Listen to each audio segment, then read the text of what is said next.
होने चाहिए। एक बार से फिर दोहरा लेते हैं। यहां पर यह है आपके साथ एक सिल, इलेक्ट्रोलाइटिक सिल, जिसके अंदर यह पड़ा है क्या, इलेक्ट्रोलाइट। अब ये इलेक्ट्रोलाइट के अंदर दो electrodes they are dipped in it, दो इलेक्ट्रोड्स इस इलेक्ट्रोलाइट के अंदर डूबे हुए हैं। अब जो इलेक्ट्रोलाइट बैटरी के पॉजिटिव टर्मिनल के साथ अटैच हुआ है उसको हम कहते हैं व्हाट, एनोड। और जो वाला बैटरी के नेगेटिव टर्मिनल के साथ अटैच हुआ है उसको हम कहते हैं कैथोड। बात समझ में आ रही है? ठीक है। अब एनोड के पास जो आयंस आते हैं उनको हम कहते हैं एनाइंस, क्योंकि एनोड के तरफ आ रहे हैं। एनोड पर पॉजिटिव चार्ज है, इसका मतलब एनाइंस पर नेगेटिव चार्ज होगा। कैथोड पर जो आयंस आकर डिपॉजिट होते हैं उसको हम कहते हैं कैटाइंस। कैथोड के पास जो आयंस आते हैं उनको हम कैटाइंस कहते हैं। कैथोड पर नेगेटिव चार्ज है, मतलब कैटाइंस पर पॉजिटिव चार्ज होगा। यहां तक तो बात क्लियर है? ठीक है।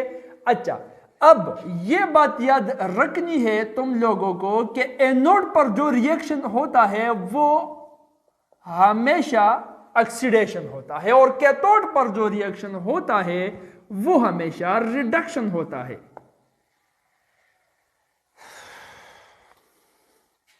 अब ये चीज ज्यादातर स्टूडेंट्स के दिमाग में मिंगल हो जाते हैं, वो इसको भूल जाते हैं कि ऑक्सीडेशन एनोड पे होता है या कैथोड पे, रिडक्शन एनोड पे होता है या कैथोड पे। अब इस मिक्सिंग, इस मिंगल को अवॉइड करने के लिए मुख्तलिफ निमोनिक्स है और सबसे बेहतर, सबसे सिंपल निमोनिक वो ये है कि तुम लोग इस इलेक्ट्रोड्स और इन रिएक्शंस के पहले लेटर पर, पहले अल्फाबेट पर गौर करो, तमाम का क्लियर हो जाएगा। देखो, एनोड शुरू होता है ए से और ए एक वावल है, ए वावल है, A E I O U, so A is vowel. Oxidation शुरू होता है ओ से and O is also a vowel, A E I O U. So जो वावल से शुरू हो रहा है वो वावल वाले इलेक्ट्रोड पर होता है, ये बात दिमाग में याद रखनी है। और जो कॉन्सोनेंट से शुरू होता है सी, वो कॉन्सोनेंट वाला रिएक्शन उस पर होता है आर, रिडक्शन। सो इससे ये याद हो जाएगा आपको कि रिडक्शन कैथोड पर होता है और ऑक्सीडेशन एनोड पर होता है। इस तरीके से याद कर सकते हो। ज्यादातर स्टूडेंट्स भूल जाते हैं, ये मिंगल हो जाता है, मिक्स हो जाता है उनके दिमाग में, सो इसलिए ये निमोनिक बता दिया। ठीक है। अच्छा, अब जब ये क्लियर है इसके बाद हम फेराडे के लॉस पर बात कर सकते हैं। अच्छा, ये बात कि ऑक्सीडेशन पर चूंकि there is the loss of electron, oxidation क्या है? Loss of electron. What is oxidation? The loss of electron, जिसमें इलेक्ट्रॉन का लॉस हो जाए। तो जब यहां पर इलेक्ट्रॉन लूज हो जाए, लॉस इसका हो जाए इलेक्ट्रॉन का, तो यहां पर जो एटम होता है वो लाइब्रेट होता है। यहां पर इसका एटम आयन बनकर इलेक्ट्रोलाइट के अंदर आ जाता है, मतलब यहां पर लाइब्रेशन होता है। यहां पर जो मवाद है, जो मैटर है, जो एटम्स है, वो यहां से निकलकर, यहां से उछलकर इलेक्ट्रोलाइट के अंदर जा घुसते हैं। ठीक है, लाइब्रेशन। जबकि यहां पर जो होता है वो एटम्स, वो आयंस आकर यहां पर ये इलेक्ट्रॉन्स रिसीव करते हैं कैथोड के ऊपर। सो यहां पर वो एटम्स, वो मैटर डिपॉजिट हो जाते हैं। बात समझ में आ रही है? ये जेब है तुम्हारा, इससे पैसे जा रहे हैं, ये बैंक है उसमें जमा हो रहे हैं, यहां पर डिपॉजिट होते हैं ये एटम्स और यहां से लाइब्रेट होते हैं। ठीक है। अच्छा, ये बात आप कि जब रेडॉक्स रिएक्शन हो जाए एक सेल के अंदर, रेडॉक्स मतलब या रिडक्शन हो जाए या ऑक्सीडेशन हो जाए, सो इसमें या तो एटम्स लाइब्रेट होंगे, निकलेंगे, या एटम्स डिपॉजिट होंगे, उनकी डिपोजिशन होगी। सो जो एटम्स, जो मैटर, जो मादा निकल रहा है या डिपॉजिट हो रहा है, उसका मिकदार कितना होगा, इसी मिकदार को एक्सप्लेन करने के लिए फेराडे अंकल ने ये लॉ बनाई है। ठीक है। लॉ में क्या कह रहा है? ये कह रहा है कि the amount of substance deposited और लाइब्रेटेड, जिसको वो डिनोट करता है W से, is directly proportional to the amount of electricity passed। जो अमाउंट सब्सटेंस का डिपॉजिट होता है या लाइब्रेट होता है वो डायरेक्टली प्रोपोर्शनल है, डायरेक्ट निस्बत रखता है उस इलेक्ट्रिसिटी के अमाउंट के साथ जो इलेक्ट्रिसिटी का अमाउंट तुम इस सेल से पास कर रहे हो। ठीक है, सो मतलब मैथमेटिकली अगर हम लिखे तो W amount of substance is directly proportional to बिजली का मिकदार, Q amount of electricity.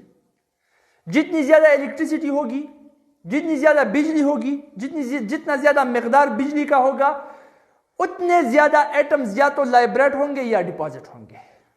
Simply ये ला ये कहती है। ठीक है, सो मैथमेटिकली हमने लिख दिया W is directly proportional to Q. Q is the amount of electricity and W is the amount of substance deposited or liberated। अच्छा, अब हमें पता है कि ये इलेक्ट्रिक करंट जो है electricity Q, we know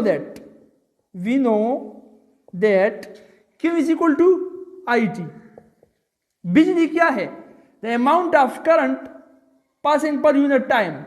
unit time में करंट कितना पास हो रहा है उसी को हम बिजली कहते हैं। सो यहां पर ये वैल्यू लगा लेते हैं, W is equal to W is directly proportional to IT, क्योंकि जगह उसकी वैल्यू IT लगा दी। प्रोपोर्शनलिटी के साइन को हटाने के लिए, इक्विलिटी के साइन को लगाने के लिए यहां पर हम एक कांस्टेंट लगाते हैं जो कि यहां पर Z है और IT लगा लेते हैं। ये है mathematical form of the Faraday first law. बात आ गई समझ में यहां तक? ठीक है, अब है second law and second law states that, second law ये बताती है कि चलो यहां पर तो हमने बात की कि अमाउंट ऑफ इलेक्ट्रिसिटी, बिजली का मिकदार ज्यादा हो तो अमाउंट ऑफ सब्सटेंस जो डिपॉजिट या लाइब्रेट होगा वो भी ज्यादा होगा। अमाउंट ऑफ इलेक्ट्रिसिटी क्यों कम हो तो अमाउंट ऑफ सब्सटेंस डिपॉजिटेड और लाइब्रेटेड वो भी कम होगा। लेकिन सेकंड लॉ में फैराडे अंकल, सर फैराडे ये कहने की कोशिश कर रहा है कि अगर there is same amount of electricity, अगर इलेक्ट्रिसिटी का मिकदार सेम हो तो फिर क्या होगा? Then if there is same amount of electricity passing through different electrolytes. ठीक है, अब अमाउंट ऑफ इलेक्ट्रिसिटी तो सेम है, लेकिन जिन इलेक्ट्रोलाइट से ये अमाउंट ऑफ इलेक्ट्रिसिटी पास हो रही है, ये क्यों जो पास हो रहा है वो इलेक्ट्रोलाइट मुख्तलिफ अक़साम के हैं। सो फिर क्या होगा? फिर होगा ये जो मंजूर खुदा होगा, और खुदा को मंजूर ये है कि the amount of substance deposited or liberated will be proportional to its chemical equivalent। अब जो सब्सटेंस का मिकदार होगा, किसी चीज का मिकदार होगा, वो जो डिपॉजिट हो रहा है या लाइब्रेट हो रहा है उसका मिकदार उसके केमिकल इक्विवेलेंट को प्रोपोर्शनल होगा। अगर बिजली का मिकदार सेम हो लेकिन इलेक्ट्रोलाइट डिफरेंट हो, सो अब जो सब्सटेंस का अमाउंट, किसी चीज का मिकदार जो डिपॉजिट या लाइब्रेट होगा, वो उसी सब्सटेंस के केमिकल इक्विवेलेंट पर डिपेंड करेगा, उसको प्रोपोर्शनल होगा। ये है सेकंड लॉ। नहीं बात आ रही समझ में? अब केमिकल इक्विवेलेंट क्या चीज है?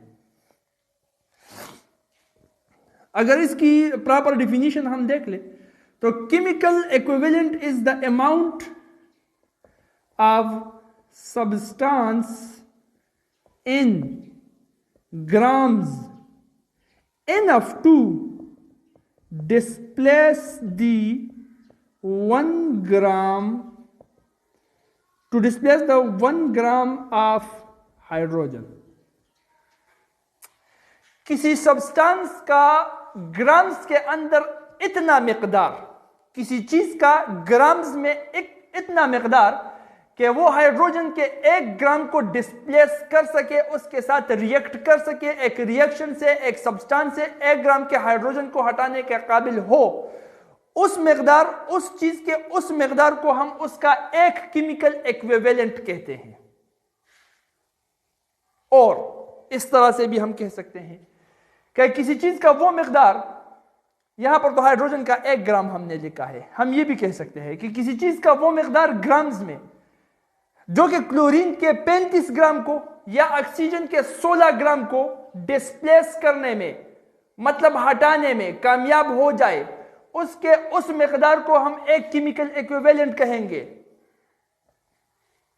अब कंसेप्ट क्लियर हो रहा है। हाइड्रोजन का 1 gram is 1 mole of hydrogen, oxygen का 16 gram is 1 mole of oxygen. ठीक है, क्लोरीन का 35.5 gram is 1 mole of chlorine. इसका मतलब कि किसी भी चीज के 1 मोल को डिस्प्लेस करने के लिए जो अमाउंट ऑफ सब्सटेंस की जरूरत होती है, उसको हम एक केमिकल इक्विवेलेंट कहते हैं, और इसको हम ई से जाहिर कर लेते हैं। ठीक है, अच्छा, तो इस तरह से अब हम लिख सकते हैं the amount of substance is directly proportional to the chemical equivalent E. अब ये हुई सेकंड लॉ, ये थी फर्स्ट लॉ।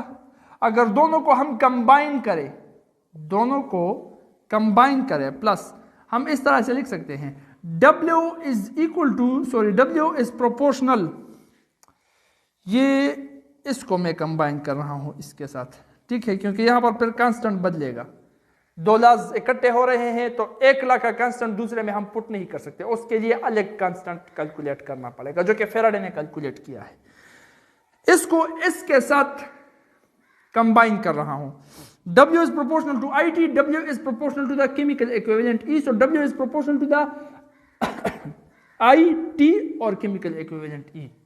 यहां पर अब जो कांस्टेंट है वो है W is equal to proportionality, sign हटा दिया, कांस्टेंट है 1 over F multiplied by ITE, या सिंपल इस तरह से लिख सकता हूं W is equal to ITE over F, और इस F की वैल्यू है 96,500 कूलम्ब फेराडे के मुताबिक।